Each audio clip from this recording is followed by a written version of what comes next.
ফ্যাসিবাদী শাসন কায়েমের জন্য সাবেক প্রধানমন্ত্রী শেখ হাসিনা তার পতনের আগ পর্যন্ত ১৬ বছরে সব ধরনের মানবতাবিরোধী অপরাধ করেছেন। বিচার বিভাগ নিয়ন্ত্রণ, নির্বাচন ব্যবস্থা ধ্বংস, বিরোধী রাজনৈতিক নেতাকর্মীদের হত্যা ও গুমের মধ্য দিয়ে তিনি ক্ষমতায় টিকে থাকতে চেয়েছেন। শেখ হাসিনার বিরুদ্ধে ট্রাইব্যুনালে দেওয়া সাক্ষ্যে এসব বলেছেন আমার দেশ পত্রিকার সম্পাদক মাহমুদুর রহমান। জাভেদ আক্তারের রিপোর্টে বিস্তারিত। জুলাই আগস্টের মানবতাবিরোধী অপরাধের মামলায় ক্ষমতাচ্যুত প্রধানমন্ত্রী শেখ হাসিনা, সাবেক স্বরাষ্ট্রমন্ত্রী আসাদুজ্জামান খান কামাল ও সাবেক আইজিপি চৌধুরী আবদুল্লাহ আল মামুনের বিরুদ্ধে আন্তর্জাতিক অপরাধ ট্রাইব্যুনাল ১-এ সোমবার ৪৬তম সাক্ষী হিসেবে সাক্ষ্য দেন আমার দেশ পত্রিকার সম্পাদক ডক্টর মাহমুদুর রহমান। মঙ্গলবারও তিনি সাক্ষ্য দেবেন।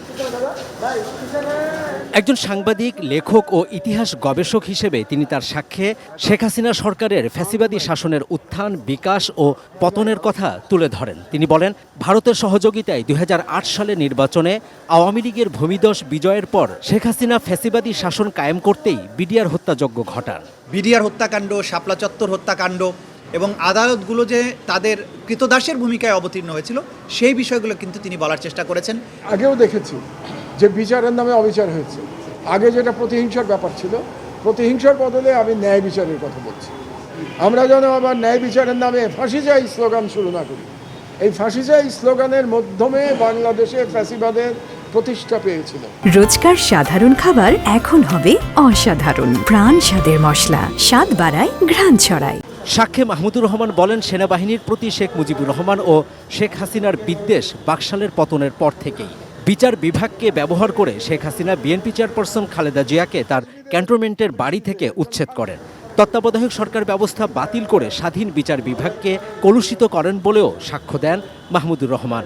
সাবেক দিন প্রধান যিনি সেনাপ্রধান ছিলেন, তারা তো এরকম ভুয়া একতরফা নির্বাচন মেনে নিয়েছেন। শুধু মেনে নেন নাই, তারা ফ্যাসিলিটেট করেছেন। তাদের নৈতিক দায় নিতে হবে। অধিকাংশ মিডিয়াই তো ফ্যাসিবাদের সহযোগী ভূমিকা পালন করে। ফ্যাসিবাদটা পরিকল্পিতভাবে বাংলাদেশে তৈরি করা হয়েছিল এবং এই পরিকল্পনার পিছনে ভারত সরকার এবং বাংলাদেশের তৎকালীন সেনাপ্রধানের সরাসরি জড়ে দিচ্ছে।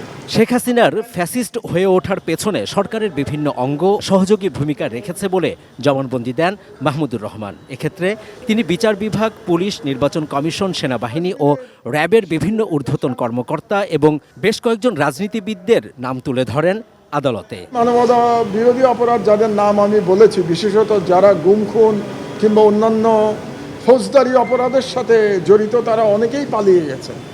এই পালিয়ে যাওয়াটা আমাদের জন্য দুঃখের। চিফ প্রসিকিউটর মোহাম্মদ তাজুল ইসলাম জানান, মঙ্গলবার এনসিপির আহ্বায়ক নাহিদ ইসলাম সাক্ষ্য দেবেন। নাহিদ ইসলাম আগামীকালকে সাক্ষ্য প্রদানের কথা আছে।